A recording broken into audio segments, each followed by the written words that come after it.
మామూలు దారుణం కాదు. వీళ్ళ మీద కోసం ఏదైనా వేస్తుందట.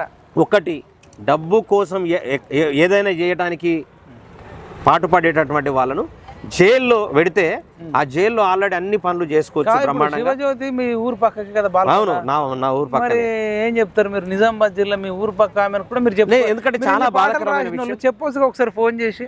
ఏమన్నా అంటే మనము ఒకటి చెప్పనా, చెప్పితే ఈనే స్థాయిలో ఉన్నారు వాళ్ళు. ఆకాశంలో విహరిస్తున్నారు, ఆకాశంలో విహరిస్తున్నారు, మామూలు కాదు. వాస్తవానికి మనం ప్రతిసారి కూడా ఒక పేద కళాకారుడు అద్భుతంగా ఎదగాలని చూస్తాం. ఎట్లా ఎదగాల? కష్టపడి. ఇలా నార్త్ నుంచి చాలామంది ఆర్టిస్టులు వస్తూ ఉన్నారు. నార్త్ నుంచి వచ్చిన వాళ్ళు ఎవరన్నా ఉన్నారా?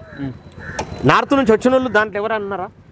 ఒకటి ఇద్దరు ముగ్గురు తప్ప మొత్తం తెలంగాణలో పుట్టినటువంటి వాళ్ళు, తెలంగాణలో ఉన్నటువంటి వాళ్ళే ఉన్నారు.